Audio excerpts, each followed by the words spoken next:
What's up, everyone? We are diving back into the multiverse today for another epic. What if Naruto built harem with Anko and Tsume Part 1? If you enjoy this story, make sure to hit that like button and subscribe to the channel for more fanfics like this. Now, let's dive right into the fanfic. Meeting new people and truth revealed. Most children love their birthdays. They can't wait for their parents, relatives, and friends to give them presents. It also means for some kids that they're one step closer to becoming a ninja. To do that, the highest honor to them. To be the greatest. Their birthdays are one of the greatest days of their life. Except for one Uzumaki Naruto. He absolutely despises his birthday. He just wishes he was born on a completely different date. He wishes his parents were still with him. He wishes that he had friends. He wishes he could have someone that says who loves him and that he could love back. But none of that can be his. As long as he's the demon brat, there's no way that they will think of him as anything else. But let's get back to the birthday thing. The reason he hates his birthday so much is because he can never go outside. Every time he tries to, they always chase him through the village, and if they catch him, well, let's just say it's definitely not pretty and usually involves kunai and shuriken. But alas, it just so happened that today was one of those special days. Right now we find Naruto huddled up in the corner of his room rocking back and forth. Naruto has sun-kissed blonde hair and oceanic blue eyes. He was very skinny and malnourished. He wore a dirty white tee with dark blue jean shorts on. Happy birthday to me. Happy birthday to me. Happy birthday dear Naruto. Happy birthday to me. He sang to himself. He stopped crying a long time ago. He grew accustomed to the fact that he's alone and is ready for the possibility of being alone for the rest of his life. Yep, it was just another one of those days.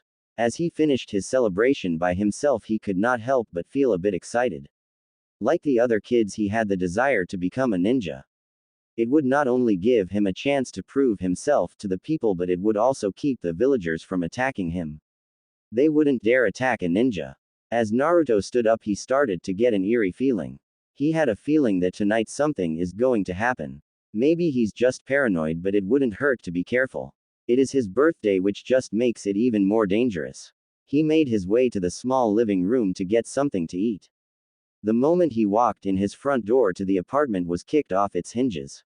In walked a pink-haired woman followed by two tall men. They were drunk. This is bad. It's always bad when they're drunk. They are a lot more viscous when they drink.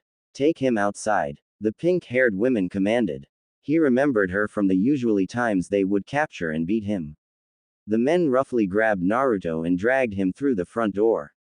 Bad day indeed. The moment he was outside, he knew he was right when he said something was wrong. Most of the villagers and some chunin have gathered in front of his apartment. They all had this nasty look on his face.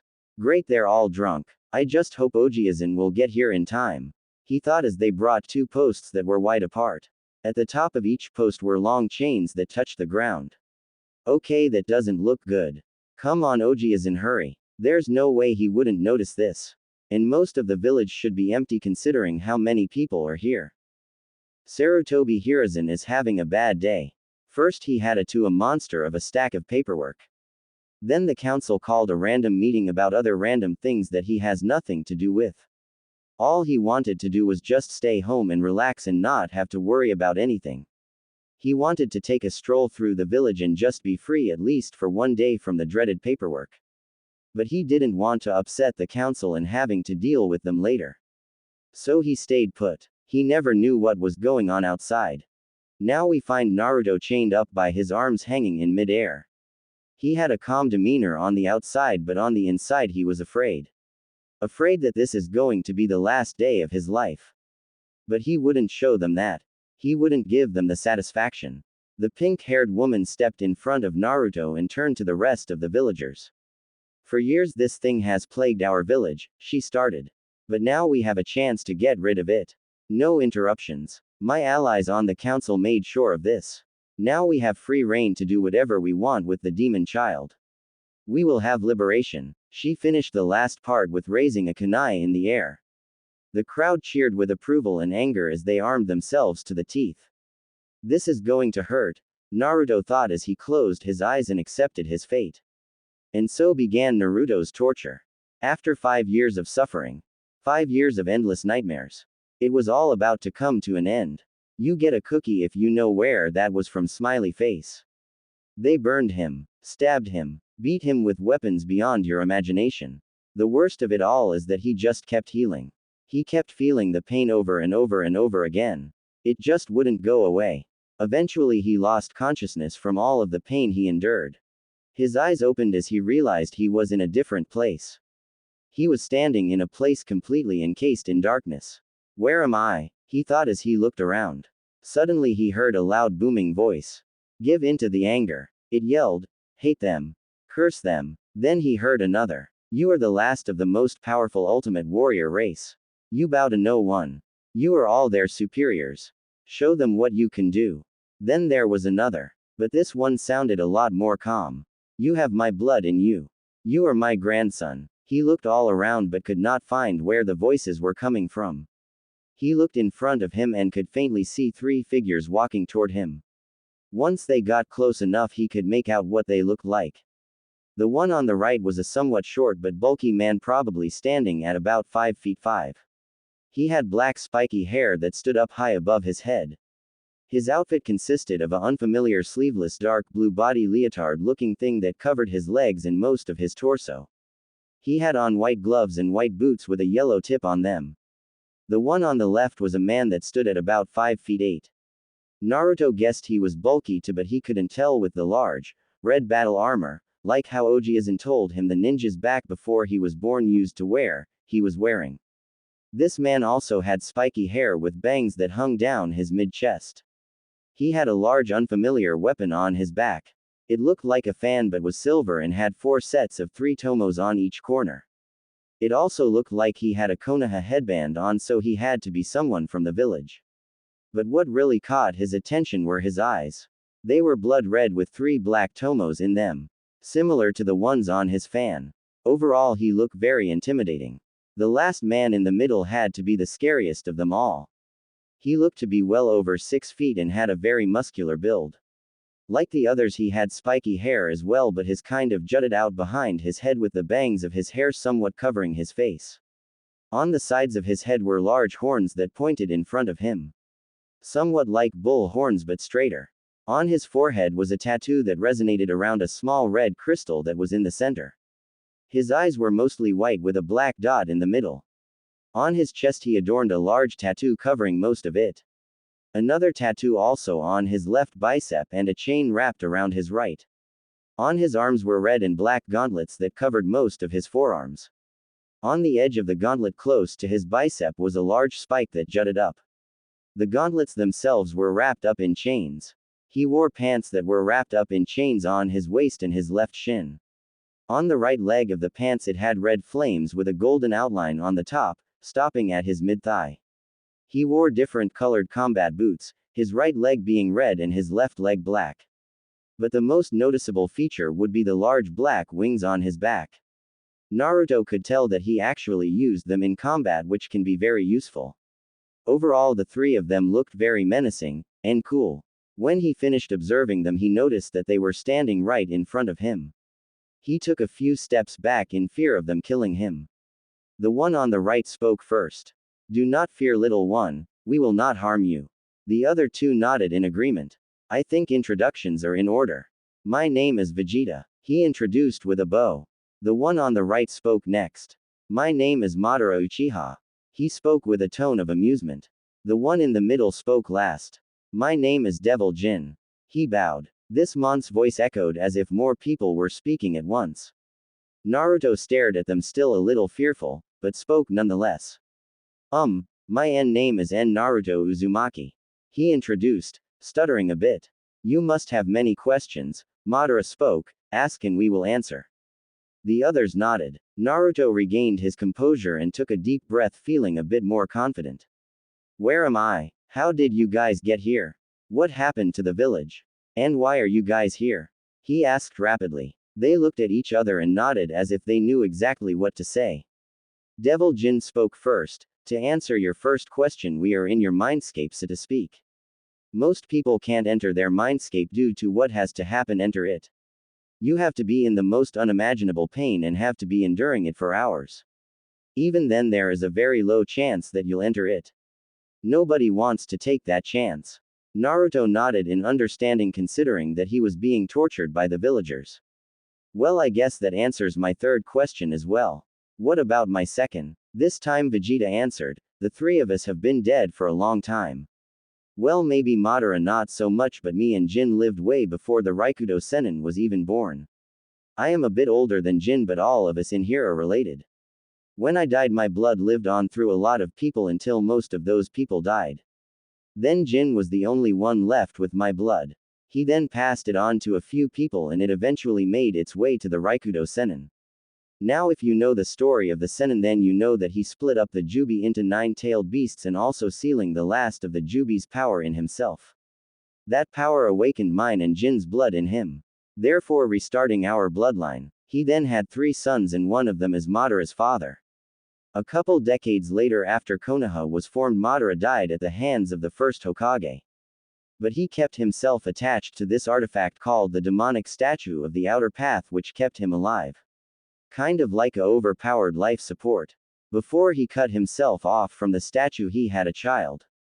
Before I say any more, I think Madara should tell you this. Vegeta finished nodding off to Madara. Thank you. Now, as Vegeta was saying, I had a child with a woman named Mito Uzumaki. Mito was the first Jinchuriki of the Kyuubi no Yoko, and when we had the child, it awakened the bloodline again. We named that child Kushina. Before I died, I told Mito to tell everyone that she had a child with Hashirama Senju, the Shadaime Hokage. Before Mito died, she sealed the 9 tails into Kushina. She wanted to make sure that thing never got out. When Kushina grew up into an adult, she had a child with none other than Minato Namikaze, the Yondaime Hokage. But something bad happened that day. Kushina grew sickly and the seal weakened. This gave the Kyuubi the chance to escape, and so it overloaded the seal with chakra and busted out. In bloodthirsty rage, it started to attack Konoha, destroying all in its path. There is absolutely no way to kill a beast with infinite chakra, so the only way to stop it is to seal it. Minato sealed the Kyuubi into the only thing it could. Their son. He couldn't bear to ask anyone else for a newborn, since that's the only thing the Kyuubi can be sealed in. Kushina died in childbirth and the Kyuubi breaking out of the seal. Minato died sealing it into the child because the seal requires a soul to be sacrificed. Do you know who that child is? Naruto Uzumaki. It didn't take a genius to figure it out. He has been asking the Hokage all his life if he knew who his father was. Now that he found out that the Sandaime knew about it the whole time, he grew angry. Angry that this huge secret had been kept from the most important person to know it.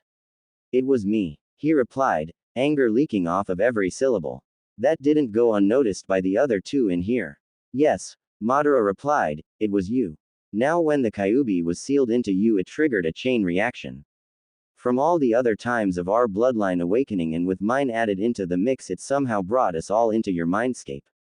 Here we've been fighting each other over a petty squabble, saying which of us was the strongest. Turns out we're all somewhat of the same strength in our own way. Now when we finished with that, we were watching your life play out. And we didn't like it one bit. Those villagers are blind, ignorant fools and deserve to die. So we made a deal, we would teach you everything we know, and in return you must promise us one thing. Naruto looked at him, still angry from before. What's that? This time Jin spoke up. You must destroy Konoha, he answered with a sinister smile. Naruto looked on in shock. Could he really do it? Could he really destroy a place that he loved? Who was he kidding? He hates this place. His whole dream to become Hokage, he realized, would be impossible. There was no way anybody in the village would like him. And also he heard from Sarutobi how the paperwork soused. But he had one more question. Since this is my mindscape, where's Kyuubi? Naruto asked. Madara opened his mouth to answer, then closed it. The 3 looked at each other, then back at Naruto. Yeah, I actually don't have an answer to that question. We honestly don't know where Kyuubi is. He answered as he was just as curious as Naruto. He looked at the 3 of them. Alright, I've made up my mind. I'll do it. This surprised the 3 of them greatly. Wait, just like that? Vegeta asked in disbelief. Naruto looked at him. Why? What did you expect? For me to rant about how I love the village and that when I'm Hokage I'll protect it with my life. They looked at each other. Well, ya kinda, Vegeta said. Naruto laughed. Ya like I would protect a village that tries to kill me every day, that's a real laugh. Well, kids got a point. They thought. Well, anyhow, Madara started, we are glad that you agree. Before we start, we all have to put our essence in you so you can be able to learn from us. No homo. All three of them held up their hands and pointed them towards Naruto, palms facing him. Now, this is going to hurt a lot, Madara said. In their palms formed spheres of what looked to be swirling chakra, each a different color. Madara's was a dark purple, Jin's was blood red, and Vegeta's was yellow as the sun. For a few seconds they just stood there. Naruto was wondering what was going to happen until he started to feel a little tickle on his chest. He looked down and saw that on the center of his chest came out a blue orb, similar to the ones in the palms of the others. When it came out fully, the three sent their respective orbs toward it. When they reached their target, the orb slowly morphed into the one that came out of Naruto's chest. When they fully went in, the orb began to change colors rapidly. It kept going from red, to purple, to blue, to yellow, and just kept repeating until it looked like a colorful strobe light. Then it turned black. It looked like an eclipsed sun. Without warning, it shot back into Naruto's chest. At first nothing happened. Then all of a sudden Naruto was hit with a huge wave of pain. He felt like he was being torn from the inside out. He was writhing all over the place as he could do nothing to stop it. His body started to grow as much taller. He went from being 4 feet 2 to being 5 feet 0. Considering he's only 6, that's really tall.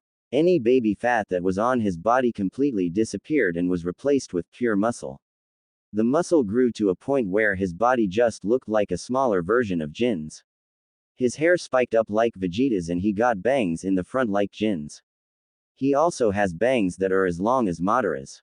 In the center of his forehead was the same red crystal that Jin has. When the transformation stopped, he blacked out from the pain. Despite the long time he spent in his mindscape, it has only been about 5 minutes in the real world. During this whole time the villagers were still beating and torturing him.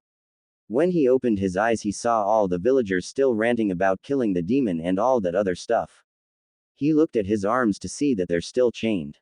Then he noticed how muscular his arm is. He looked at his whole body and noticed the changes. Sweet, he thought. Sweet indeed. He heard someone say, Ojiazan, is that you? He thought. Madara grimaced at the name. Please don't call me that. That just makes me cringe. Just call me Madara. Oh, okay. Naruto replied. Well, get out of here. Break those chains and kill them. He heard Vegeta say. Naruto nodded and looked at the chains. He tugged just a bit and immediately the chains shattered to pieces. He fell to the ground in a crouched position. The crowd fell silent, too shocked to say anything after seeing a 6-year-old break a steel chain like it was nothing. Naruto looked up at them and they gasped. The pink-haired woman backed up in fear. His eyes, she said fearfully. That's impossible. She finished as she fell in her as. Naruto looked at her and everybody else and noticed something. What's all the blue things in them? Those are the chakra networks in their bodies. You've awakened your Sharingan due to having my blood within your body. Oh, that makes sense. Is there a way to turn it off? Naruto wondered. It's cool and all, but those networks look like they can get annoying. For normal Sharingan users, yes, they would be able to turn it on and off manually, but for you, I'm afraid not. You have so much chakra that it's impossible to turn it off. Madara stated with some pride. Oh well, Naruto thought as his attention was brought back to the villagers. He stood up and looked at his hands. He definitely liked the new look. His shirt ripped off because of his new size, but the pants thankfully still remained, although extremely tight. All of a sudden his body started to get a strange purple aura around him. He looked on with curiosity. A moment later black wings sprouted from his back. They looked exactly like Jin's as he remembers from his mindscape. He gave them an experimental flap. They felt like just another appendage on his body. He touched his forehead as he remembered there was a crystal there. All of a sudden his head started to hurt as if something was trying to force its way out of his head. As if on instinct he just let whatever it was out, and when he did, he didn't even notice that he had his eyes closed. When he opened them the pain was gone and he looked at the villagers. Or at least where the villagers used to be. They were completely vaporized and he had the suspicion that it had something to do with the headache. I was going to kill them anyway. Guess that just saves me the trouble. He thought as he looked at his work.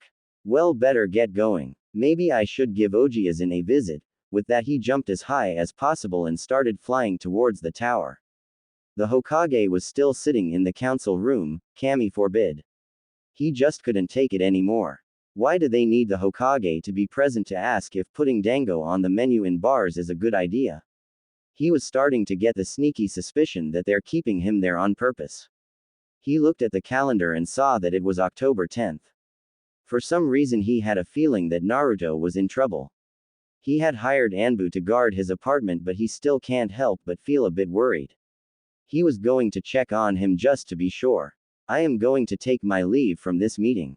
This conversation does not require my presence. He spoke with authority as he stood up. The council panicked. But Hokage-sama, there's also more we need to discuss about the village's safety. A random person on the civilian council spoke with sweat trickling down his cheek. Danzo stood up from his seat, composure intact. It is done, Hokage-sama. He is dead. We can now sleep at night. Danzo stated with a smirk. Sarutobi raised an eyebrow. Exactly who are you talking about? Already having an idea. I'm talking about the demon child. He has been dealt with. The pariah no longer walks the streets of Konoha. He stated, smirk still there despite the key in the room. The moment he said, one of the clan heads jumped out of their seat and prepared to slit Danzo's throat, but was stopped by Anbu. Tsume, stop. Sarutobi yelled. Tsume Inuzuka looked at the Hokage in disbelief.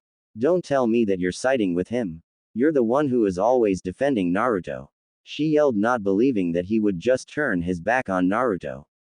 Sarutobi raised an eyebrow but shook it off. The only reason I was defending him was because I wanted to make him into a weapon of my own. Now that Danzo has disposed of him, I can't do that.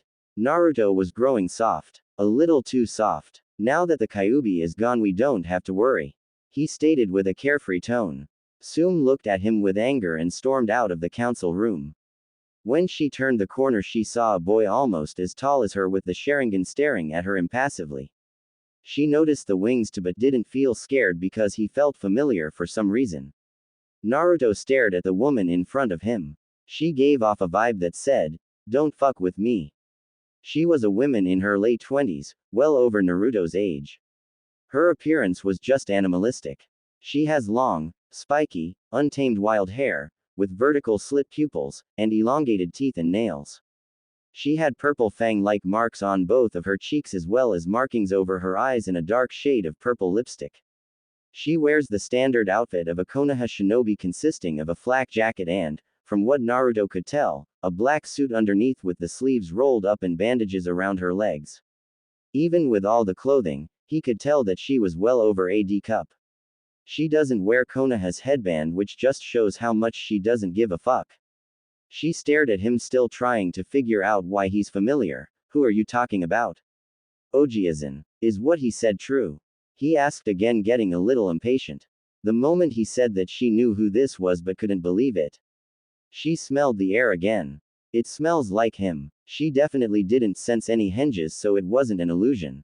Naruto? She asked hopefully. Naruto then remembered about his changes and that nobody would recognize him. He was also surprised that this woman didn't outright try to kill him or call him names. He was even more surprised that she actually called him by his name. Yeah, it's me. I'm sorry, do I know you? Now really curious and completely forgot about what he was talking about. Oh yeah, sorry. My name is Tsume Inuzuka. Excuse me for being nosy, but were you attacked? The council in the was saying that you were dead. That brought Naruto back to what he was saying. His eyes hardened. Yes, I was attacked. Though they did not succeed. Now tell me, is what the old man said true? Did he never care? He asked with a hint of anger. Tsume's eyes softened. I'm sorry, Naruto. He's not really the man you think he is.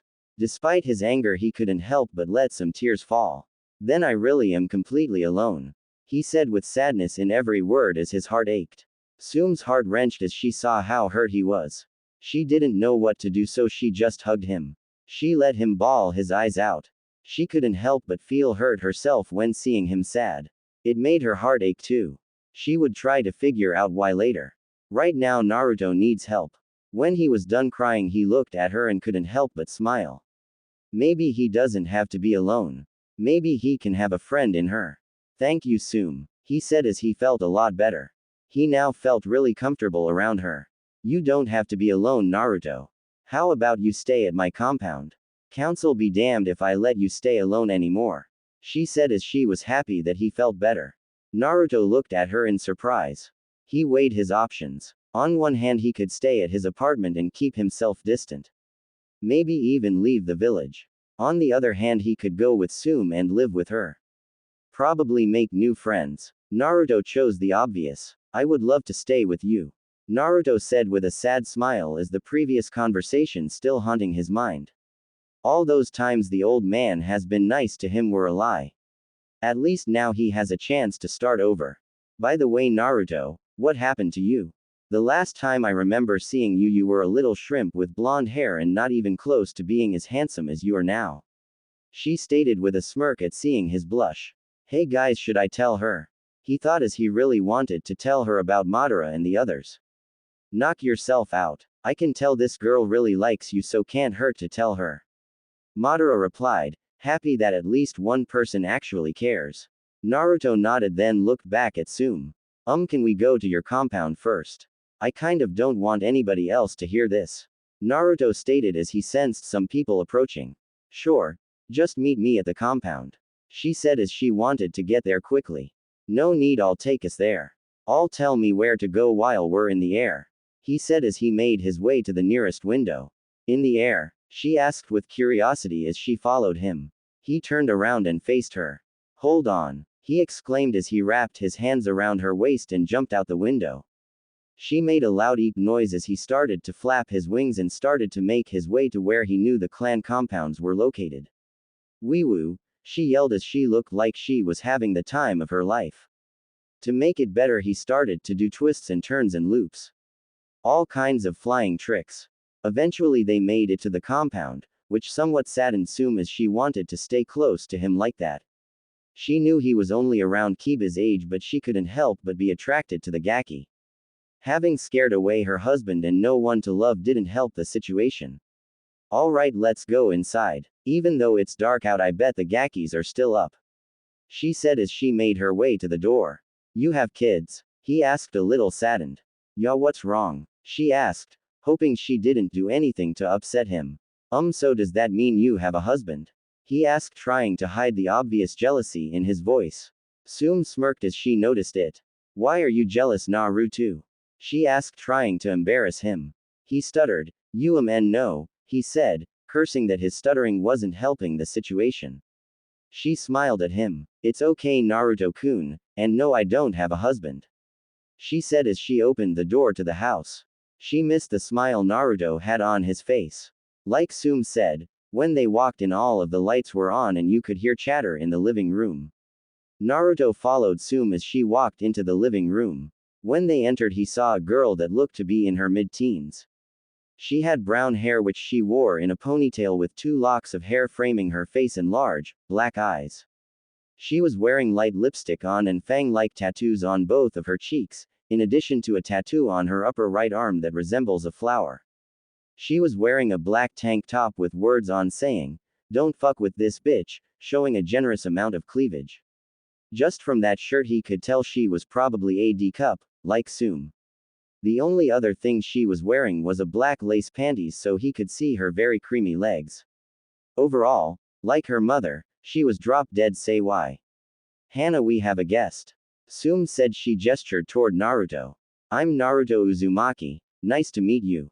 He said trying to give his best impression but couldn't help but blush due to her clothing. Or lack of clothing. Hana looked up from a book she was reading and stared at Naruto. Mom what the hell are you talking about? Since when does Naruto have the Sharingan? Hana asked as she stared into Naruto's eyes. Oh it's him alright. Although the Sharingan part one would like to know as well. Tsume stated as she sat next to Hana. Naruto sat on the floor in front of them as he took a deep breath. Well get comfortable cause it's a long story. When Naruto finished his story he looked at the 2 women to gauge their reactions. He knew it was a lot of information, so he gave them some time to think. A few moments later he was jumped on and smothered between 4 large mounds. Oh Naruto, I never knew your life was so hard. I don't know how any little boy could endure such treatment. Hana yelled as she cried into his shoulder. I knew it was bad, I didn't know it was this bad though. People can be so ignorant. I wish I was there to help you. Tsume cried as she too wept into his other shoulder. It's okay, really, I'm okay. I mean, yeah, it hurt, but I'm fine now, forget about the villagers. They got what was coming to them anyway. He stated as he remembered how he vaporized those people. Well, no more. For now on you will be living with the Inuzuka clan. I won't take no for an answer either. Tsume stated with her hands on her hips and a smile on her face. Naruto smiled as he was happy someone cared for him this much. I wasn't even planning on it, Tsume-chan. He said with a smirk as he saw the blush on her face. He walked up to her and gave her a subtle kiss on the lips. She didn't resist at all. Naruto could tell that never again will he be alone. Hana looked at the two and couldn't help but smile. She knows that Naruto will make her mother happy. Tsume was always so lonely ever since her husband left. But Hana couldn't help but feel a ping of jealousy. She really wished she had someone like that. Naruto looked at Hana and could see the sad smile on her face. So she must be lonely too. Naruto thought. He looked to Tsume as she could tell what he was thinking. He sees her give a nod of approval as he leaves Tsume's embrace. He made his way over to Hana and lifted her chin with his finger as he stared into her eyes. And thank you, Hana-chan. Naruto gives her a kiss on the lips. He just met these people and already he has 2 women in his life. Hana was so happy. It was the most simple kiss and yet she felt like they had just made love. Staring into his eyes just made her intoxicated. Most people don't live to see the next day when they're staring directly into the Sharingan, but when he was looking at her, she couldn't help but get more excited. Well, Tsume-chan, Hana-chan, if it's not too much trouble, I'm very exhausted from everything that's happened and I really want to get some sleep, so can you show me to where I'll be sleeping? He asked as he honestly felt like he was about to pass out any minute. Tsume and Hana both looked at each other and smirked. Well, Naruto-kun, our house doesn't have any guest rooms right now, so you will be sharing a room with me and Hana. Tsume said as she watched Naruto's eyes widen. Damn, not only do I really like these hot women, but I'm going to have to share a bed with them.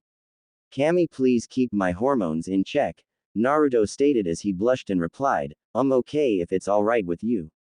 We'd be happy too. Well, let's head to bed, guys. Tomorrow we'll introduce you to Kiba.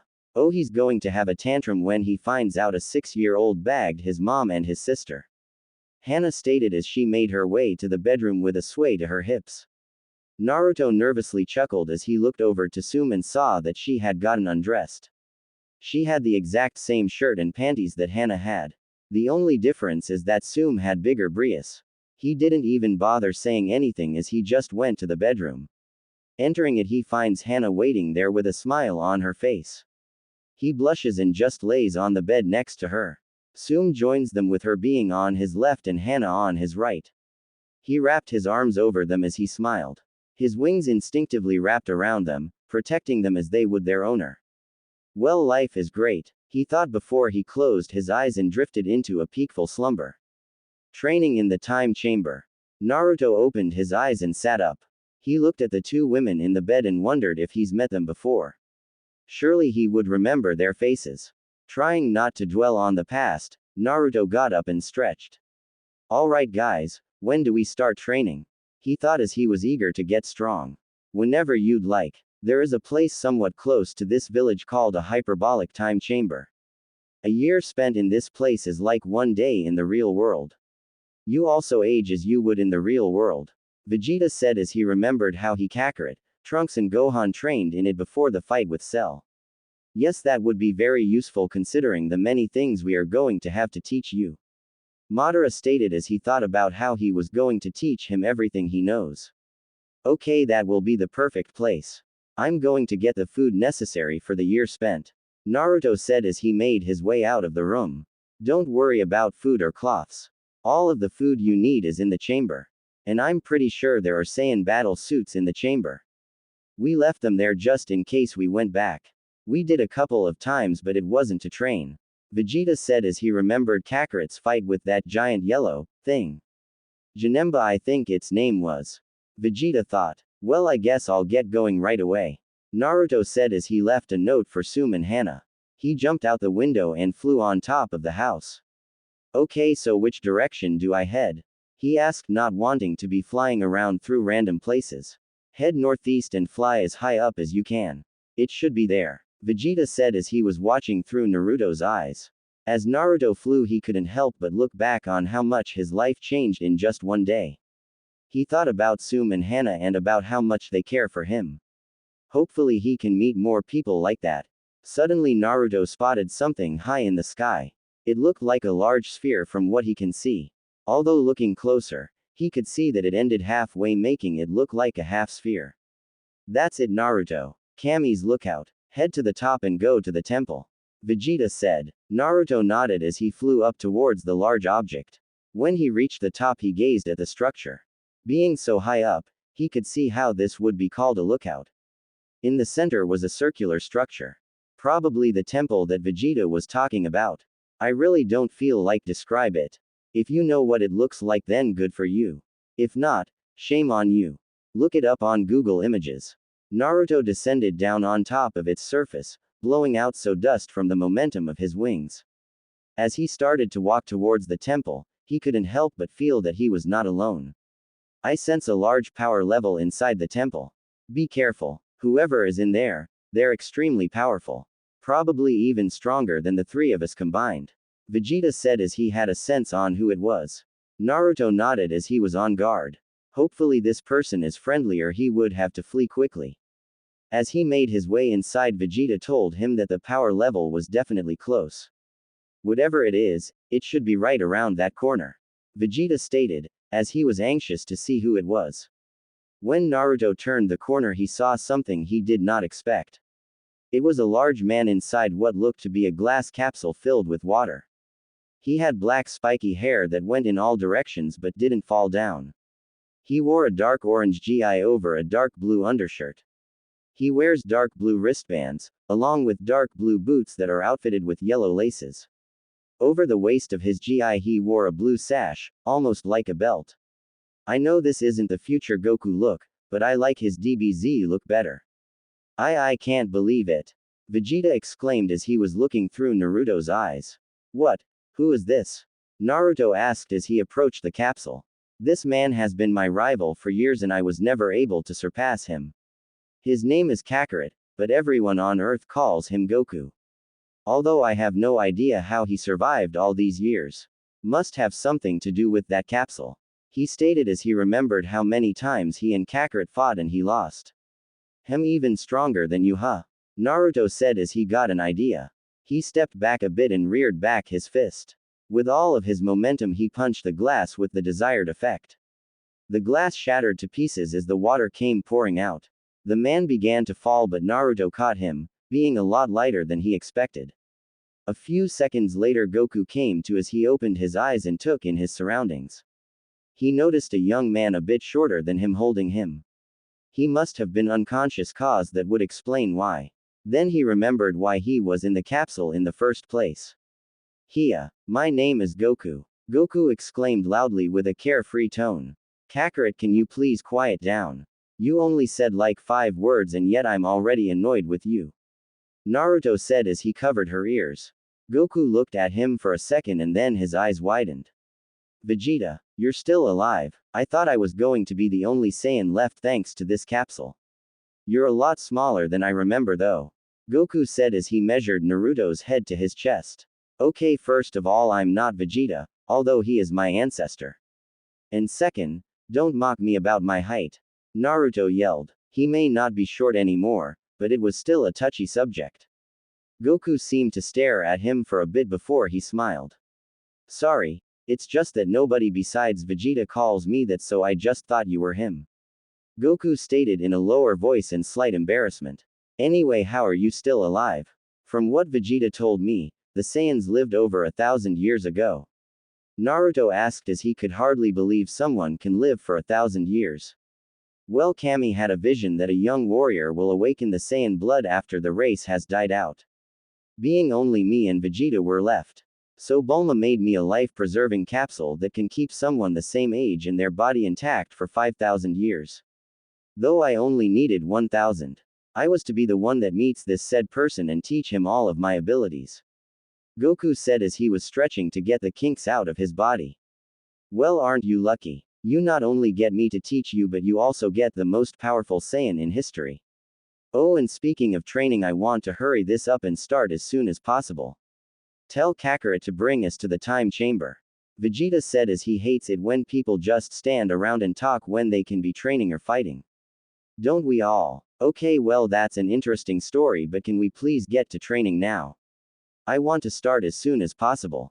Take me to the chamber. That would be the best place to train, Naruto stated. Oh, you know about the hyperbolic time chamber? Okay, well then I guess you should know that Kami increased the time you can spend in the chamber to 5 years. So get ready to have 5 years of non-stop training.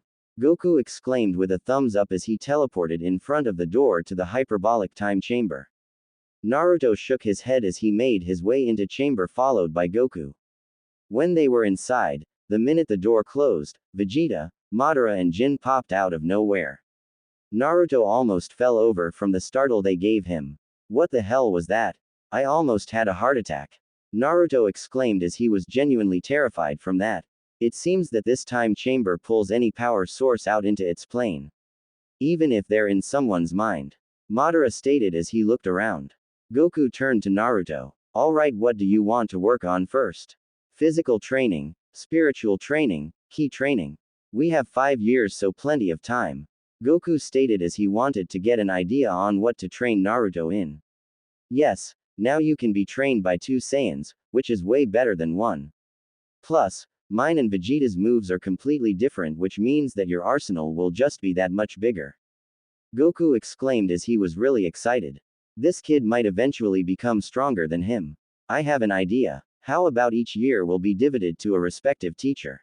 The first you will be giving me physical, spiritual and ki training, second will be Vegeta who will be doing the same, third is Jin, one of my ancestors, who will teach me to master his fighting style, and fourth will be Madara, my grandfather, who will teach me all of his shinobi techniques.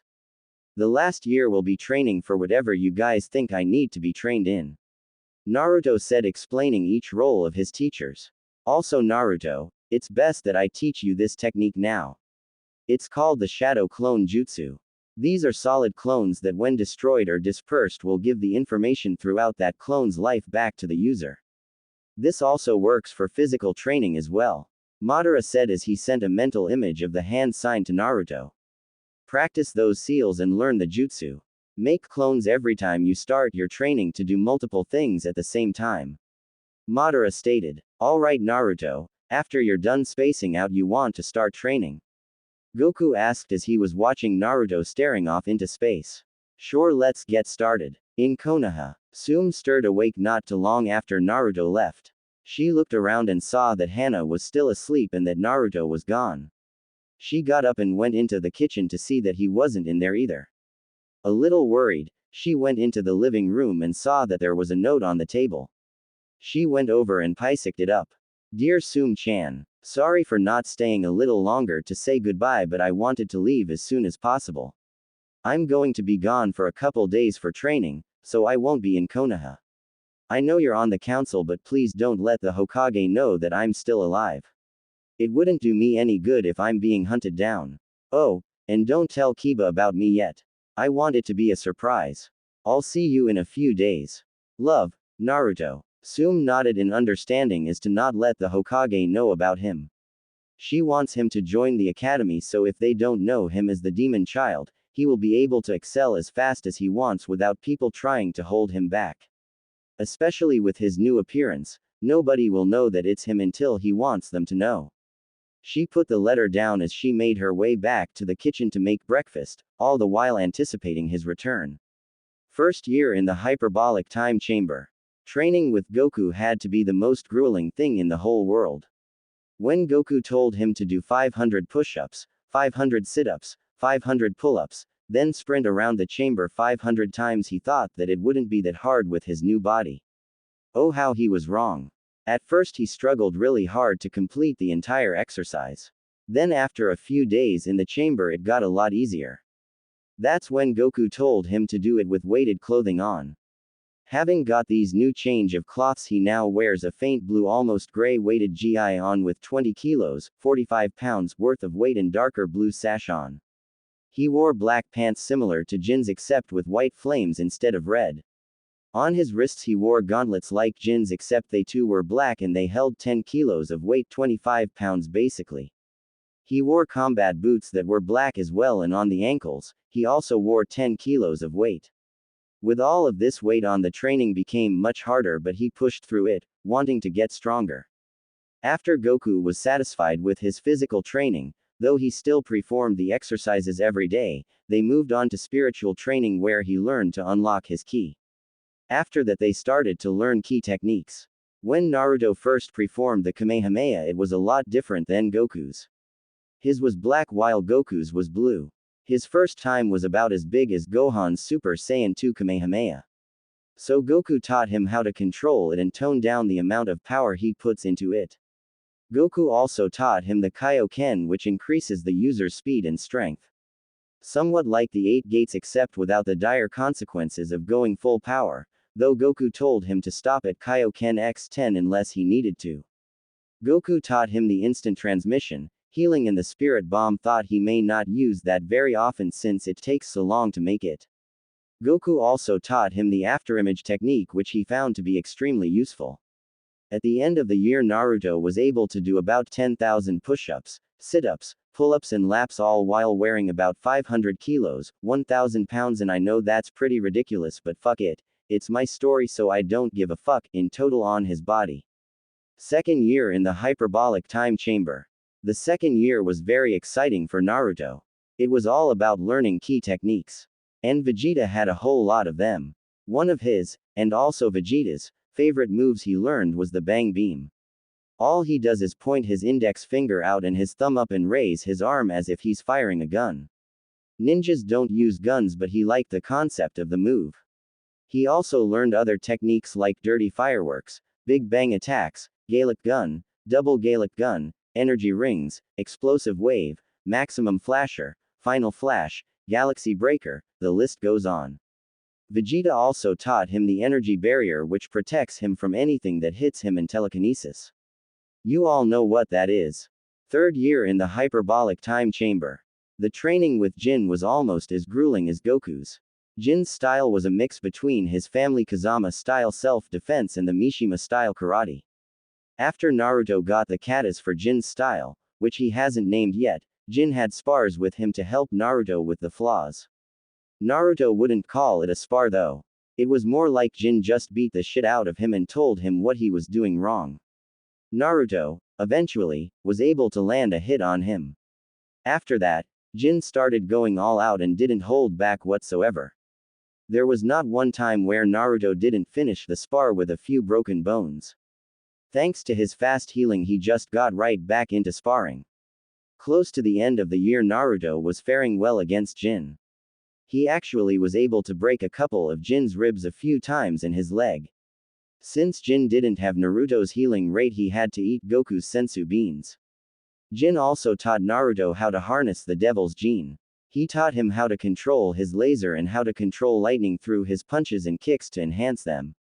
When Naruto finally mastered the style, Jin said that he can give it a name. Naruto thanked him and said that he would do it later. Fourth year in the hyperbolic time chamber. This year had to be the most exciting for Naruto. Every technique learned during this year were enormously destructive. Before they even started, Madara had him doing numerous chakra control exercises. Naruto completed water walking, tree walking, kunai spinning and even an exercise called waterfall running, pretty self-explanatory though, he was still having trouble with that. Madara knew just about every jutsu there was to know. Even some he only knew. He taught him how to control and master the power of the Sharingan. Eventually Naruto awakened his Mangekyo Sharingan and, to the surprise of Madara, the Rinnegan, when Madara put him through an intense genjutsu called Tsukuyomi. Then Naruto's training intensified as Madara taught him every technique he knew about the Rinnegan. He taught him Shinra Tensei, Tengai Shinsei, Chibaku Tensai, Bansho Tenin, all of the 6 paths, and even the outer path. For the Sharingan, Madara taught Naruto the Susanoo, Amaterasu, Kamui, Yusaka Magatama and Izanagi. All bloodlines aside, Naruto also learned many elemental jutsus. Since having Madara as his grandfather, Naruto has all elemental affinities, with fire being his strongest. Naruto learned how to use shuriken, kunai and katanas. Although he might not need them due to his powerful taijutsu, it's always good to keep the enemy guessing. Final year in the hyperbolic time chamber. Naruto expected the last year to be somewhat of a cool-down year or a year to review everything. But this year turned out to be pretty eventful. Madara showed Naruto a few seals that would help him with his training. But the one that really mattered was the gravity seal that was placed on him. He still kept the weights on, but the seal was like him training in 100x gravity. He was already as fast as Vegeta with the weights and seal on. He couldn't imagine what it would be like if he took them off. He might even be as fast, maybe even faster than Goku when he's in his regular form. Naruto was not able to achieve Super Saiyan though. Goku said he will eventually, but it still ticked him off. Naruto is now able to beat Jin in a sparring match as well as break out of Tsukuyomi. But the biggest event was when he met his tenant. Ever since that day, Naruto has increased his physical training due to the Aries chakra now going into his coils even more. He now trains at 500x Earth's normal gravity and moves freely with it. He still kept the weights on and even increased them to total about 1,000 kilos, 2,500 pounds. Smiley face. With the seal and weights on, he is definitely stronger than Vegeta, even when he goes first level Super Saiyan.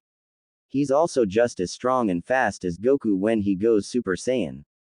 Naruto would estimate that if he took the seal and weights off, he would be able to match the strength and speed of a Super Saiyan 3 Goku and maybe stronger than a Super Saiyan 3 Vegeta. I know it's against canon, but I felt like using him. Naruto also mastered all of the chakra control exercises. His level of chakra was even higher than a Hokage, not including the Aries chakra. He's now able to use about 3 taels worth without having the risk of going crazy. Present time, Naruto was standing in front of all of his sensei as he started to take the weights off. Today was the last day in the hyperbolic time chamber when he would go back to Konoha. Goku told him to take the weights and seal off on the last day to get used to regular gravity again.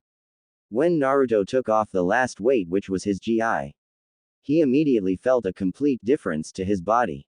He felt light as a feather and he still didn't even take his gravity seal off. Naruto bit his thumb and wiped the blood horizontally on his chest. An intricate pattern of seals appeared and he put his finger in the ram seal and yelled, "Release." And when he did, the seal disappeared. Naruto looked at his hand and flexed it a bit. He saw a rock on the ground and picked it up. He threw across the plane and then it just disappeared. Naruto opened his hand and you could see the crushed rock in it. "I feel good," Naruto said as he did a couple of punches and kicks to test his speed. "You know the drill, Naruto. Me and Vegeta are going to test what level you're on par with. We know you're stronger than us at Super Saiyans 1 and 2. So let's see Super Saiyan 3.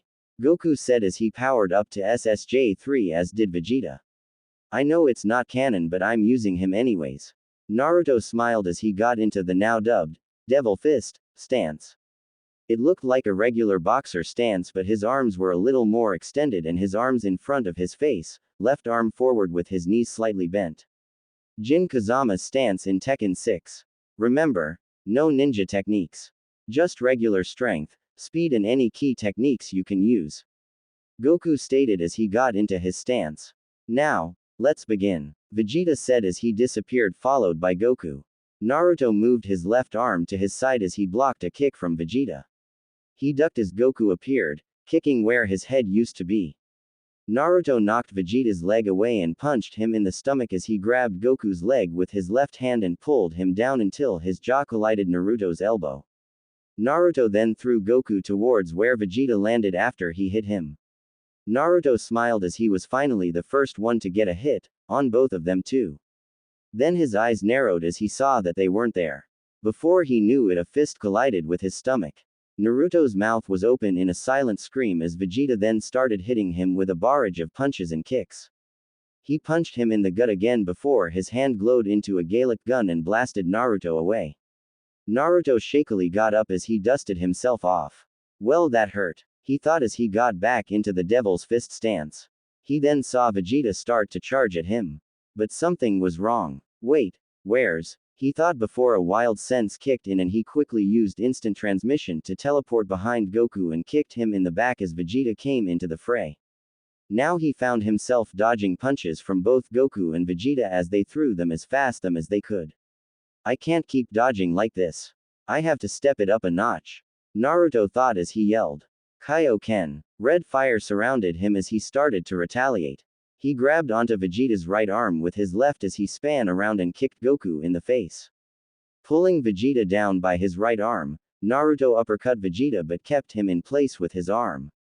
He then punched him in the face again and let his arm go as Vegeta staggered. Naruto then moved to the side as he span and kicked a charging Goku in the back of the head as he went flying. Naruto then charged in under him and threw his leg up as he kicked him in the gut. He flew up as Goku was still a bit dazed and drop-kicked him in the back as Goku went flying towards the ground. Naruto then powered up a ki blast and shot it towards Goku's descending form, causing a small explosion. From behind him, Vegeta charged up a maximum flasher and blasted it towards Naruto. Naruto turned around as he sensed something coming towards him but was too late as the blast hit him square in the chest and sent him flying right into Goku's knee, who had recovered from Naruto's previous onslaught. Naruto grunted as Goku moved in front of him and kicked him in the back, making him go flying in the air. Goku then I'm going to call instant transmission that sometimes, behind Naruto and kicked him in the back of the head, making him spin towards Goku again and drop-kicked him so he would hit the ground harder. When Naruto finally fell, Goku appeared right in front of him and charged a Kamehameha with his right hand right in front of Naruto's face. Not wanting to meet this technique at such close range, Naruto struggled painfully and used instant transmission to teleport behind Vegeta, who was watching Naruto get his ass kicked and drop-kicked him with as much power as he can muster. Vegeta went flying and ended up hitting into Goku as they went tumbling a few feet. Naruto put his hands in a familiar position. Ka, me, ha, me. Naruto began as the black orb formed in his hands. Goku and Vegeta both got up as they saw what Naruto was doing. Vegeta spread his arms as yellow orbs covered in electricity appeared in both hands. Goku as well started to form his own Kamehameha wave. Ha! Naruto yelled as he fired his blast towards Goku and Vegeta. Final flash. Vegeta yelled as he brought both hands together and fired his blast towards Naruto's. Ha! Goku doing the same. Goku and Vegeta's blast both merged together, creating a large green blast as it smashed into Naruto's black Kamehameha. The blasts being so strong it created a large half-green half-blue sphere in midair. Slowly green started to overtake the ball as Goku and Vegeta's blasts were stronger. Naruto grunted. It's too strong. I didn't anticipate the fact that they would merge. If I don't do something quick, that thing is going to hit me directly. I guess I have to use it. Naruto thought as he began to yell and his body started to get more defined and larger than it already is. Kaioken. Times 10. Naruto yelled as his body was encased in red fire again and his hair turned red. A large surge went through his Kamehameha as Naruto's wave began to overpower Goku's and Vegeta's combined power. Goku and Vegeta both yelled as they too struggled to overpower Naruto's blast. Wow, he's really strong. To be able to maintain a 10x Kaioken Kamehameha, while trying to overpower both me and Vegeta. This kid is crazy. Thought as Naruto was still overpowering them. Darn it, I will not be overpowered by him. Especially when I'm using my strongest attack. Alright, that's it. I'm going all out. I can't believe he's making me do this. Vegeta thought as he yelled again and pushed almost all of his power into the blast. Vegeta, what are you doing? You're using too much power. He may not be able to handle it. Goku yelled as he didn't think Vegeta would actually try to kill Naruto. Shut up, Kakarot. I know what I'm doing. Sometimes you have to push a Saiyan past his limits in order for him to get stronger. Vegeta yelled as he kept pushing his power into the blast. Fine. Goku said as he yelled and started to push in his power as well. Naruto's arms started to hurt as he felt the pressure of their combined power and the Kaioken start to take effect on him. Alright, I have to step it up again. Sorry Kakarot, but I would say this situation definitely calls for some drastic measures. Naruto thought, forgetting that this was supposed to be a friendly spar. Naruto's body started to get even bigger as the red fire intensified. Kaioken times 20. Naruto yelled as he pushed every ounce of power he had into his Kamehameha. Immediately the large sphere was completely encased in black as Naruto won their fight for power, and a large explosion blew Goku and Vegeta away. Naruto panted as he looked at the crater that the explosion created and dropped down to one knee in exhaustion and pain, as using a Kaioken at 20x really took a toll on his body as he had no more energy left. He looked up and saw a battered Goku and Vegeta walking towards him, their cloths almost completely ripped off. Well, I couldn't have done it better myself, Goku said as he staggered a bit. Pretty exhausted after taking a hit from that blast.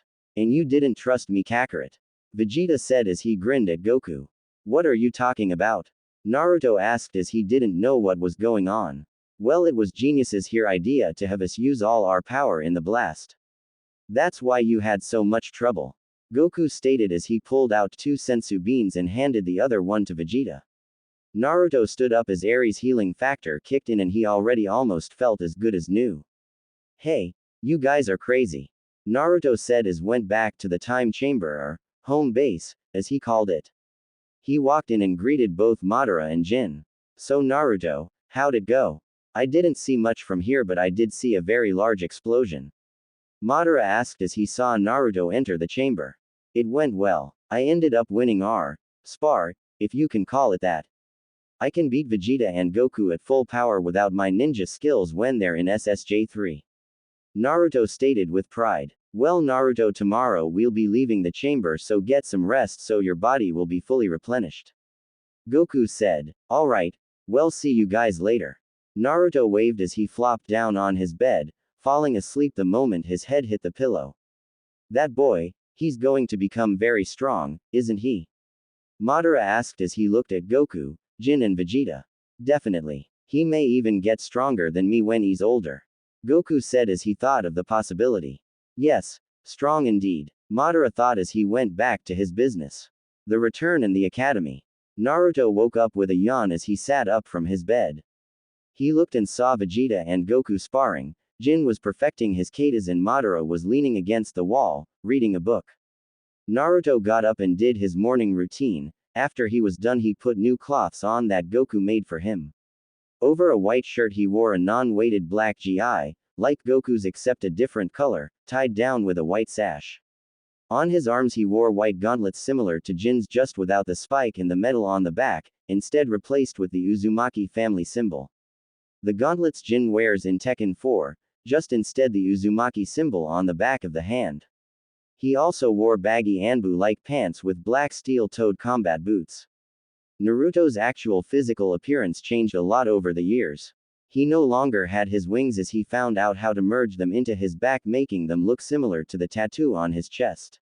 He now has hair almost exactly like Madara's except for it being more spikier at the top. His eyes change mostly too. Madara transplanted his Mangekyo Sharingan into Naruto's, so he immediately got the Eternal Mangekyo Sharingan M's. He always kept the M's in his right eye and the Rinnegan in his left. His face got a lot more toned now, having all baby fat, if there was even any, gone and replaced with a handsome face that would make many men jealous. He also got a lot taller, standing at about 5 feet 6, which is pretty tall for an 11-year-old, and he hasn't even hit his growth spurt yet. Appearances aside, Naruto felt like he still needed work and could get better. But Goku said that he had a surprise for him and that it would help with his Saiyan transformation, but told him that he would give it to him on the last day. Excited, after he was done getting dressed, he made his way over to Goku, who had finished his spar with Vegeta. Hey, you're up. Well, how do you feel? Are you ready for your present? Goku said as he smiled with a big grin at Naruto. How many times do I have to tell you, Kakarot, to not be so loud? And yes, I am ready for whatever you dish at me, Naruto said as he picked at his ear, thinking that his eardrums were just busted. Okay, but I must warn you, I actually don't know if this is going to work. Since you're not a full Saiyan, you won't be able to go Super Saiyan. But you may be able to go into something that even surpasses that. This form is called a Super Saiyan God. I only used this once and I'm not able to maintain this form long. Maybe you're a special case. So I'm going to give this power to you. Goku said as he moved a little further from home base. Naruto nodded as he followed him. When Goku stopped, he spoke again. Right here should be good. Now hold my hands, I'm going to transfer the necessary energy to you. I want you to power up, okay? It will be a lot easier. This is going to be the last thing I do. Giving you this energy is like giving you my soul. It will kill me, so this is goodbye for now. Goku said as he looked at Vegeta. Vegeta looked at Goku and smirked. Guess I'll see you in the afterlife. Goodbye, Kakarot. Goku saluted to him and raised his arms in front of him. Naruto powered up, grabbed on to them as he waited to see what would happen next. Goku powered up to Super Saiyan and he seemed to gather up ki as his body started to glow a bit. A moment later, Goku's body was encased in blue flame that rose high up in the air before going towards Naruto. Goku's whole body became part of the flames and went into Naruto as well. The moment it reached him, the flame turned black and encased his body completely, almost looking like an Amaterasu. Naruto started to raise up in the air against his will, but he didn't panic as it felt very natural to him. His body gave off pulses of black ki as he was encased in a black orb, removing him from sight. The pulses stopped and the orb began to disappear as Naruto lowered toward the ground. His physical appearance changed slightly as his hair stood up a bit more and his body was a little slimmer. His hair also was now a reddish-purple color, kind of like Kaioken but with a noticeable hint of purple. Naruto looked at his hands and balled them into a fist. I feel great. This is the best feeling ever. What is this? He just gave you the power essence of 6 pure-hearted, which is the only way to reach this level of power. It is beyond the power of a Super Saiyan, but he wasn't able to keep the transformation for long due to his body not being able to handle it. You on the other hand seem to maintain it like how we do it with our Super Saiyan transformation. He would be proud of you, Naruto. Vegeta stated as he placed a hand on Naruto's shoulder and smiled at him. Naruto smiled back as these were the times that he really liked Goku and didn't want to strangle him to death. Thank you, Vegeta. Goku. Naruto said, as that was the first time he didn't say Kakarot. Well, after you're done, can we get out of here? We have a lot of business to take care of in Konoha. Jin said as he walked over to them with Madara. Sure, no problem. Can't wait to get back home. Naruto said as he powered down, forgetting that he was transformed. Well, say goodbye to the chamber. This is most likely going to be our last time seeing it. It only had about 5 years of use left, so we used up all of our time. Madara said as he watched Naruto open the door. Well, I'll see you guys later. Naruto said to Madara and the others as he waved his goodbye. We'll keep in touch. Madara said as the moment Naruto stepped out, they phased out of existence. Naruto breathed in some fresh air and then went through some hand seals and yelled, transform. His body was encased with smoke, and when the smoke cleared, it revealed a 5 feet younger looking Naruto. He still had the same outfit on, he just looked younger and was shorter. He also hanged his eyes so they didn't show the Sharingan or Rinnegan. Also the crystal from his forehead was removed as well. Alright, later time chamber. Naruto said as he blasted off towards Konoha. When he got close, he landed and started to walk the rest of the way. Konoha. On the bright sunny day hovering over Konoha, 2 Chunin guards were bored out of their minds. Nothing, and they literally mean nothing, has happened at all. Not even visits or teams coming back from missions. Absolutely nothing. Man, this sook. I want some action. Why are we the ones that always have to get stuck with guard duty? The first Chunin exclaimed as he threw his hands up in exaggeration. Shut up, Azumo. I hate it just as much as you do, but it makes it even more annoying for me to have to listen to you complain all the time. Starting to give me a headache. The second said as he rubbing his head in faint pain. Ah, but Katetsu. He cut himself off as he spotted a small figure approaching. They both straightened up as the figure got in front of them. Halt, state your business. Katetsu demanded. My name is Kazuya Mishima. I am here seeking refuge as I have no place to live. Naruto said as he thanked Jin for the alias. Alright, An escort will take you to the Hokage Tower. He will address the situation. Kotetsu said as he did a strange whistle and a familiar female appeared in a standard Junin outfit. Tsume-chan. Naruto thought but kept his composure though he couldn't fight down the blush that appeared on his face. Tsume-san, escort him the Hokage Tower. Kotetsu told her as he motioned towards Naruto. Are you trying to order me around, punk? Tsume asked as she gave Kotetsu a look. He started sweating. No ma'am. Would you please so kindly escort these two gentlemen to the tower? That's more like it. And as a matter of fact I will. Thank you for asking so nicely. She said with a smirk as she motioned for Naruto to follow her, now noticing his blush. Do I know you? Tsume asked as she looked at Naruto confused cause she thought she's seen this guy before. It's me Tsume-chan. Naruto said with a smile. Tsume's eyes widened as she gave him a big hug. Naruto-kun. Oh, it's been so long. How have you been? Tsume asked as she was hugging him between her large mounds. First of all I can't breath, he said as she noticed his face being smothered. Second, I'm Kazuya to the public for now. The only people that can call me by my real name is Hana-chan, you and Kiba-san once I meet him. Third, I've only been gone for 5 days. Naruto stated as he wanted to set the rules on when to be called by his real name. Oh well, it felt like a few years. Oh yeah, and the academy starts in a few days so you're right on time. It's good that you came early. Now you can meet Kiba early, hopefully bond with him. It's always good to have a friend already before the first year. Tsume said as she wanted Naruto to make friends with people his own age, that's in the academy now. Yeah well, let me get instated with the Hokage first. Then we'll go to the compound. Naruto said as he wanted to get this over with. His expression became emotionless as they made it to the Hokage Tower. He still remembered about how the Hokage actually felt about him and he didn't want to go out and try to kill him. But if he provokes Naruto then he will gladly put him out of existence. Naruto made it to the entrance to his office. He remembered all of those times where he would look up to him and ask him for things, but then finds out it's all a lie. He took a deep breath and nodded to Tsume since she seemed to be waiting for confirmation when he's ready to enter. Tsume stopped in front of the door cause she knows that if she rushes this, Naruto just might flip out and do something that he's going to regret. When they entered they found the Hokage leisurely doing paperwork behind his desk facing the door.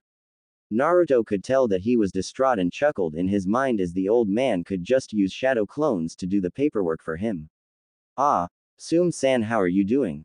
And who is this that you have brought with you? Sarutobi asked, curious about the newcomer. Naruto stepped forward. Greetings Hokage-sama. Naruto started, straining a bit on the sama. My name is Kazuya Mishima. I was hoping that I could be instated as civilians in the village. I have no money so I would like to join the academy so I could become a ninja. Naruto said as he bowed. Ah yes, it's always good to have new citizens join us.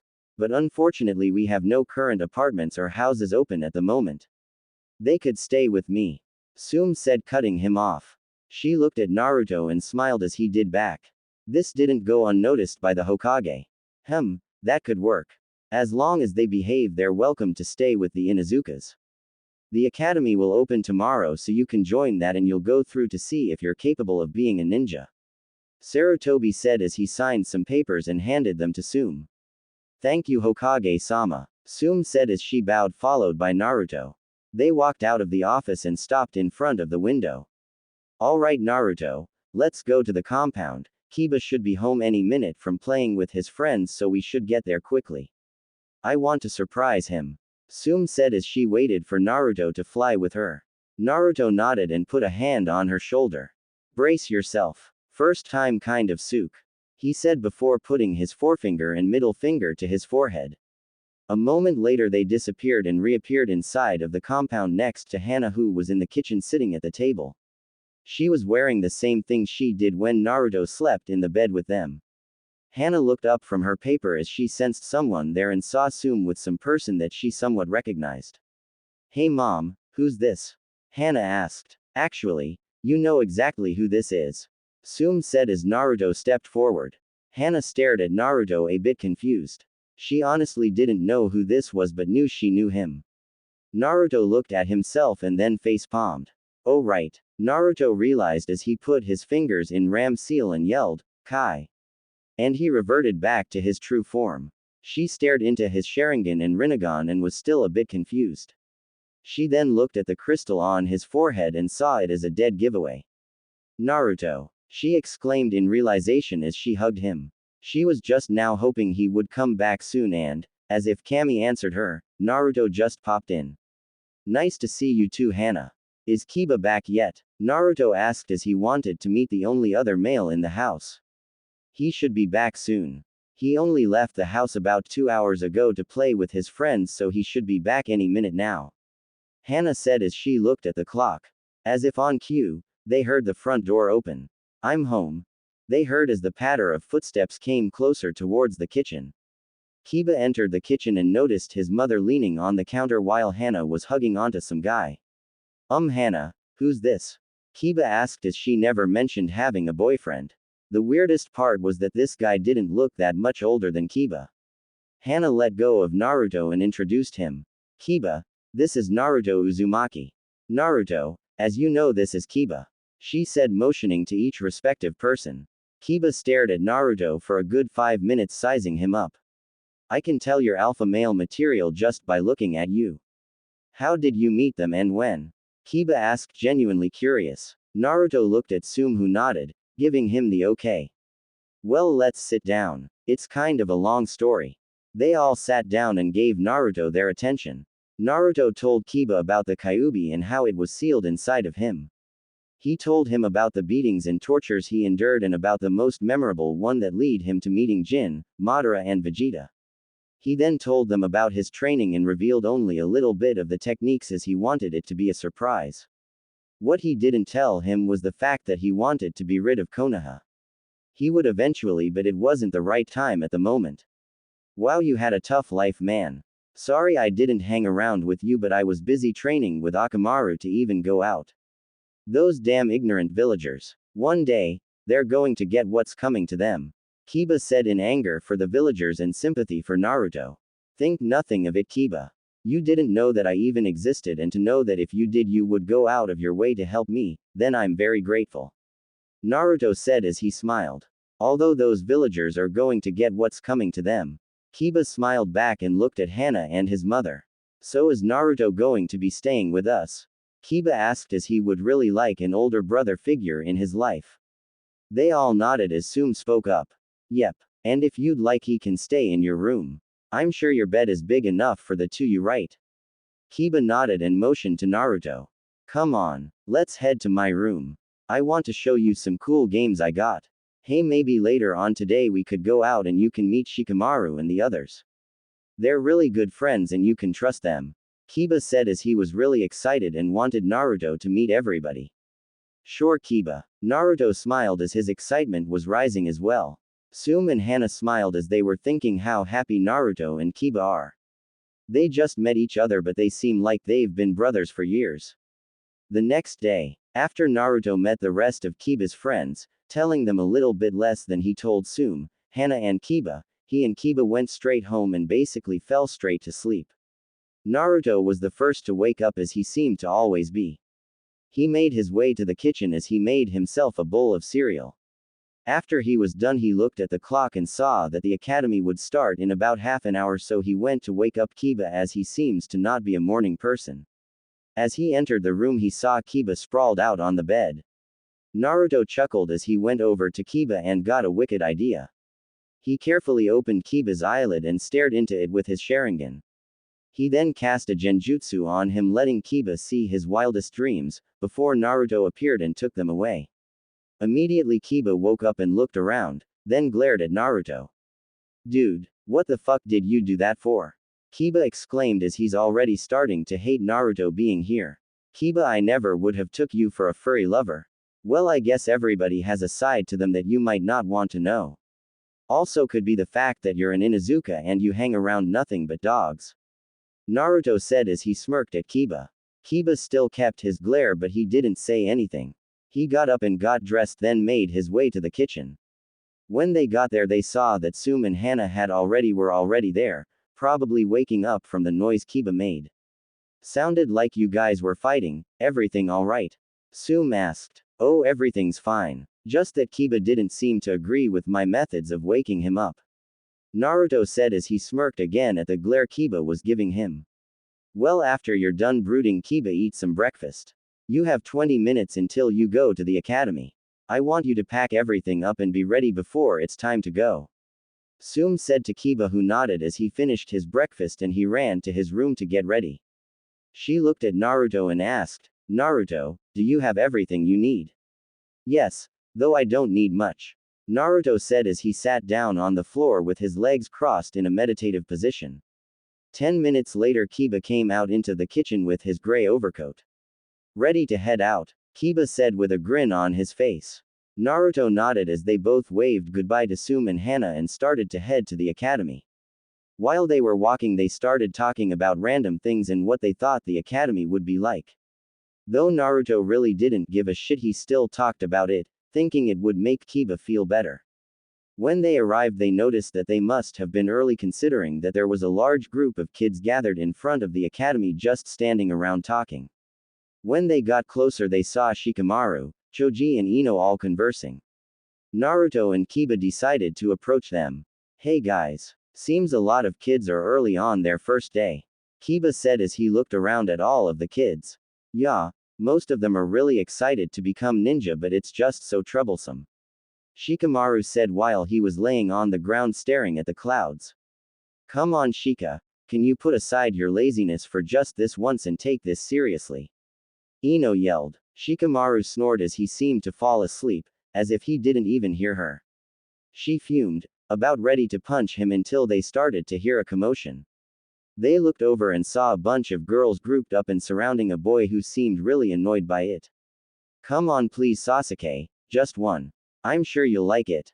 One girl said. The most notable feature about her was her bubblegum pink hair. I already said no. Now out of my way, Sakura.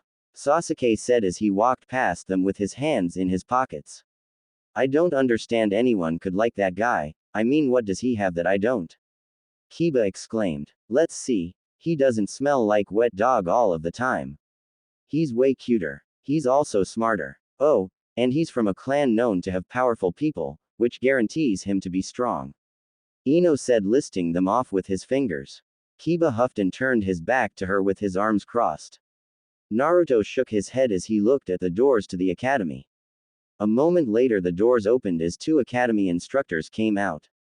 All right, quiet down everyone. My name is Iruka Yumino and this is my assistant Mizuki. We will be your instructors these 4 years, so make sure to remember us. Now follow us, we're going to show you where your homeroom is going to be. Iruka said as he and Mizuki started walking into the academy, slowly followed by the students. When they all finally arrived in the classroom, they took a seat wherever and waited for their next instructions. Alright class, today we won't be doing much, considering that it's your first day, so right now we're just going to start with introductions. Starting with you. State your name, likes, dislikes, and dreams for the future. Iruka said, pointing at some random kid in the front. Naruto zoned out as he didn't see the need to listen to their introductions. When he finally heard his name being called, he got up and went to the front of the classroom as instructed by Mizuki. My name is Kazuya Mishima. I like training, learning new techniques, the Inuzukas, and a select few people in here. I dislike people who are too loud and who give up and don't take training seriously. My dreams for the future are none of your concern. Naruto said as he started to make his way back to his seat. Wait, when you said you like learning new techniques, do you already know some? Iruka asked curiously. Yes, that is what I was implying.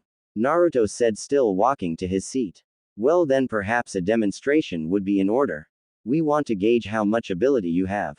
Mizuki said. Naruto stopped and sighed. He turned around and walked back down the stairs. Alright, fine. Whatever floats your boat. Naruto said. Good, now everyone, we're going to take this outside in the academy's training field.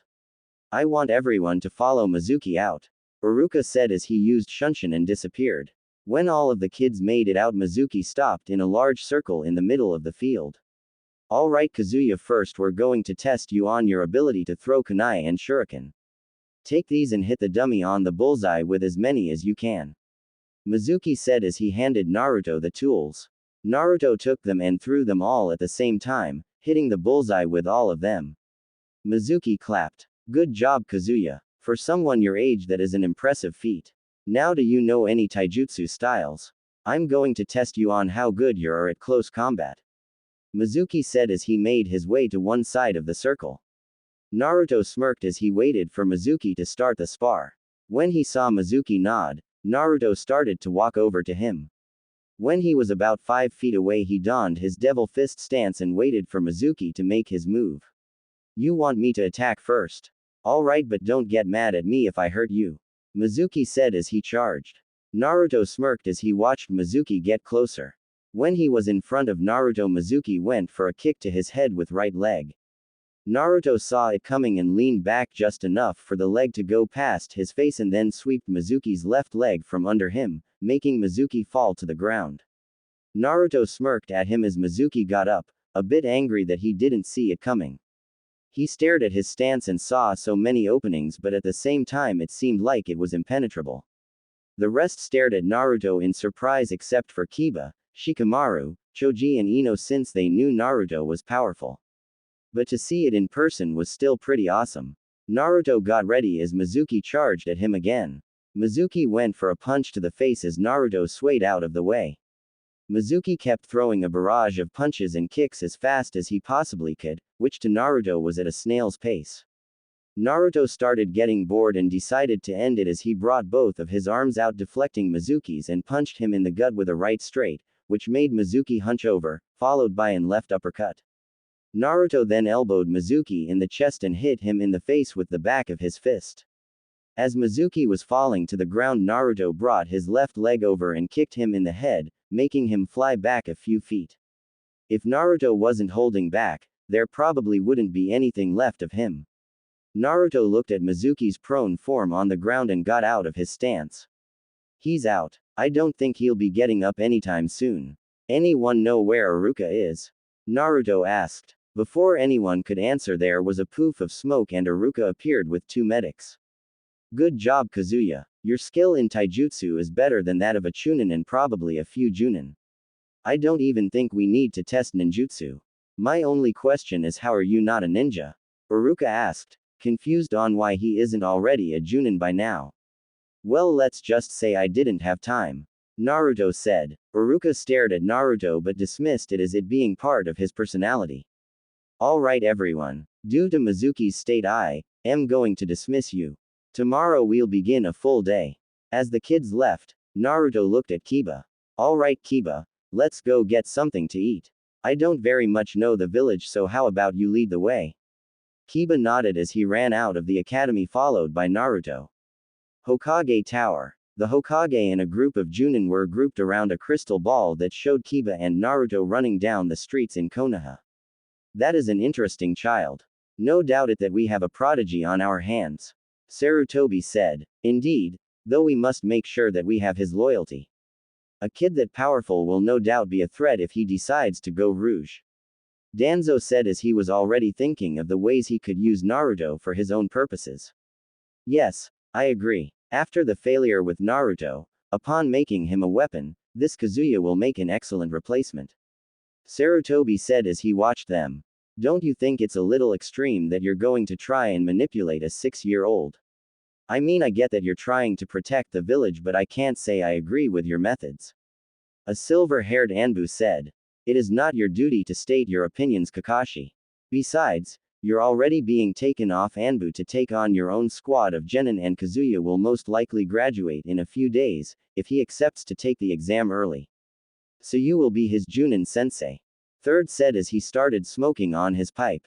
Kakashi looked at the Hokage with a small glare. Yes, Hokage-sama, he said with a hint of venom as he turned his attention back to Crystal Ball. With Naruto and Kiba were walking through the streets off to a dango stand that Kiba said was a good restaurant to eat at. As he was walking, Naruto couldn't help but remember the days when he was tortured and beaten in these very streets. Now if any villager tries anything, though that is very unlikely for now, he won't hesitate to kill them. He stopped his thoughts when he heard a commotion with his heightened hearing. It sounded like a struggle. He heard a woman's voice and more than one male voice. Naruto put two and two together and realized that a woman was being sexually assaulted. He turned to Kiba. Hold on Kiba, you go on ahead, I'll catch up with you. Naruto said as he pinpointed the location of the woman by feeling an overly stressed power level. He used instant transmission and ended up in an alley behind a man who had a kunai in his hands, cutting the woman's clothes off. The woman was unconscious, so he concluded that they knocked her out. In total there were 3 men, all of them looking like Junins. He knew they were drunk because he could smell the alcohol from their breaths. All of their backs were turned, so Naruto grabbed the back of the man with the knife's vest and tossed him back into a trash can. The Junins, now noticing him, charged at Naruto, not caring or maybe not realizing that Naruto was only 6 years old. They both went for a punch as Naruto ducked and they ended up punching the Junin that Naruto threw, making him stumble. Naruto punched both Junins in the stomach and kicked the Junin that was behind him, using enough strength to knock him out. He then grabbed both of the Junin's heads and hit them together, knocking them out as well. Naruto looked at his handiwork and brought his attention to the woman. He walked over to her and undid her bindings. He saw that she had chakra suppression seal on her back, so she must be a ninja. Naruto looked and saw that most of her clothes were gone because of the men. The only things noticeable about her were that she had purple hair and was pretty well endowed. Before he could respond, a silver-haired Anbu with a dog mask popped out of nowhere. Alright, that's enough Kazuya-san. You can go home now, I'll take care of things here, he said as he whistled and 2 Anbu came and grabbed a body. Naruto glared at him as he was trying to remember where he's seen him before. Wait, I know him. He's that Anbu that was supposed to protect me on that day. Instead he did nothing but stand by and watch as they burned me. Oh, you'll be next on my list after I kill the Hokage. If only I knew your name. Who cares? There's only one person in this village with silver hair like that. Naruto ranted in his mind. But first I better take this girl to her home. I don't trust him enough to be alone with a defenseless Nod woman. Actually, I think I will take this woman home, dog-san. Naruto said as he glared at him. It looked as if the Anbu was glaring back, but he couldn't tell. As you wish, Kazuya-san, he said as he grabbed the other body. He told Naruto the directions to her apartment and left with a shunshin. Naruto looked at where the spot the Anbu disappeared and breathed out. Alright, time to go, he said as he looked at the girl. He jumped up to the roofs and started making his way over there. Once he arrived, he picked the lock and brought her inside. The condition of her house was no different than when he was living in his apartment. Naruto walked to where the bedroom was and laid the woman on the bed. He pulled the covers over her and left the room. He went into the kitchen and saw that there was a scarce amount of food. Naruto sighed and pulled out a scroll labeled, dinner. He opened it and cut his finger, swiping the blood across the scroll. Out popped a tray of various foods that looked like a feast. Naruto knew that woman doesn't eat as much as she should, like how Naruto used to be. Naruto then remembered that she was Nod at the moment and did the same process with another scroll. There was a poof of smoke, but this time a red kimono appeared. Naruto grabbed the kimono and the tray, then went into the bedroom. He found her sitting up and holding her head with one hand. How are you feeling? Naruto asked as she got startled and tried to reach for something but held her head in pain. Don't worry, I'm not going to hurt you. On the contrary, I actually want to help. I used to live like this, so seeing someone else having to live in these conditions kind of angers me. Naruto said as he walked over to the bed and set the tray on the bed. He also handed her the kimono and turned around. Go ahead and put it on. You wouldn't want to eat while you're Nod, would you? Naruto said. Who the hell are you? She asked as she looked at the food suspiciously while putting on the kimono. Just someone who knows what it's like to be hated. Naruto said as he sat down on the edge of the bed. Come on, eat up. You wouldn't want to let the food go to waste, wouldn't you? Naruto said, motioning to the food tray. She approached the food warily and picked up the chopsticks. She took one bite and looked like she fell in love. Then she started to attack the food like crazy. Naruto smiled and got up, as he realized how much time he spent here and went to go find Kiba. He made his way out the door and left the lady to her food. Just as he left, the woman stopped eating and just noticed that Naruto wasn't there. She got up and went into the kitchen to find that he wasn't there. She sighed and headed back to her room to resume eating her food. Thanks for listening. In the next part. In the meantime, please leave a review. I would love to hear your feedback, especially if it helps me improve the overall story.